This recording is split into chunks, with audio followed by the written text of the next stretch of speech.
State citizen, और जम्मू कश्मीर के दृष्टि से उसी को नागरिक माना जाएगा जो 1944 के पहले रहा करते थे।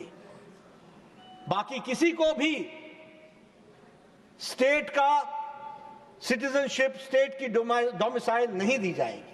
और मैं पहले ही बता चुका हूं कि एक देश में 2 विधान हो गए थे, 2 प्रधान हो गए थे, 2 निशान हो गए थे। तो एक काम दिया प्रधानमंत्री जवाहरलाल नेहरू जी को, और वह हम सबको धारा 370 के रूप में देखने को मिला, और पिछले दरवाजे से 35A देखने को मिला।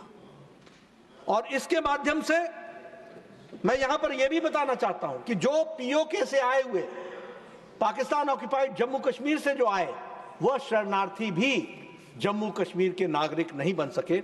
इसको भी हमको ध्यान में रखना चाहिए। नतीजा क्या निकला? नतीजा यह निकला कि आप देखिए, what was the impact of article 370। इस पर कभी चर्चा नहीं हुई, और मैं इसलिए कहता हूं कि संविधान ने क्या क्या जर्नी देखी है वो हमको समझना चाहिए। 106 laws passed by the Indian Parliament were not applicable in Jammu and Kashmir. 106 laws passed by the Parliament of India were not applicable in Jammu Kashmir, which includes Prevention of the Atrocities Act, Human Rights Act. Atrocities of Human Rights वो भी included नहीं था। आपको जानकर के आश्चर्य होगा कि POCSO was not implemented in Jammu Kashmir. Prevention of children from sexual abuse. आपको जानकर के आश्चर्य होगा कि women property right was not implemented, जिसके सबसे बड़े वोकल एडवोकेट जवाहरलाल नेहरू थे। That was not applicable in Jammu and Kashmir. और आपको जानकर के यह भी आश्चर्य होगा कि अगर कश्मीरी बहन किसी नॉन कश्मीरी से शादी हो जाए तो वो भी प्रॉपर्टी राइट से वंचित हो जाती थी। यह स्थिति आकर के खड़ी। और जो राजीव गांधी जी ने 73rd 74th अमेंडमेंट एक्ट लागू किया, वह भी जम्मू कश्मीर पर लागू नहीं था। That was also not applicable on Jammu and Kashmir. Gujjar Bakarwal को रिजर्वेशन नॉट एप्लीकेबल।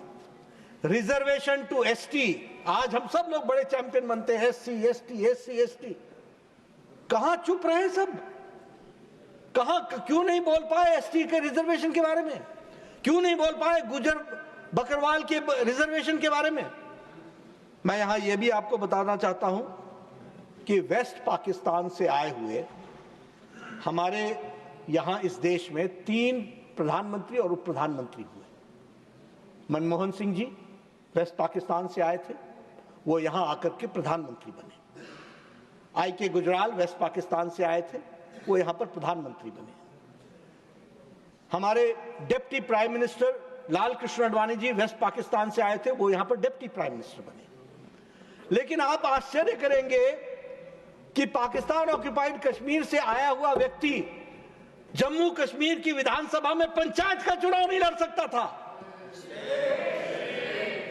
वो विधानसभा का सदस्य नहीं बन सकता था। यह आर्टिकल 370 की देन थी, जिसके बारे में अभी भी लोग बोलते हैं कि आर्टिकल 370 को वापस लाना चाहिए। वो आर्टिकल 370 क्या देता था? यानी वो पंचायत का चुनाव न लड़ सके, विधानसभा का सदस्य न बन सके, विधानसभा में वोट न दे सके। They were not allowed to give votes। यह स्थिति आकर के खड़ी थी, और यह आर्टिकल 370 के तहत हम लोगों को देखने को मिला। आपको जान करके बहुत आश्चर्य होगा कि जम्मू कश्मीर में पंजाब से सफाई कर्मचारियों को लाया गया और उनको बसाया गया और उनको कहा गया कि आपको यहां पर हम जम्मू कश्मीर की नागरिकता देंगे। आप आश्चर्य करेंगे उपसभापति जी कि उनको इतने सालों तक सिर्फ सफाई कर्मचारी की नौकरी का अधिकार था। बाकी उनका बेटा न डॉक्टर बन सकता था, न इंजीनियर बन सकता था, न वो एडमिशन ले सकता था। आप देखिए कि कानून को की धज्जियां इस आजाद भारत में अगर हम ग्लोरियस जर्नी ऑफ 75 इयर्स की चर्चा कर रहे हैं तो ये बातें सामने आनी चाहिए कि सफाई कर्मचारी का बेटा सफाई कर्मचारी बन सकता है. He will not get admission in engineering college. He will not get admission in in medical institutions, and he will not get any reservation for any services in Jammu Kashmir.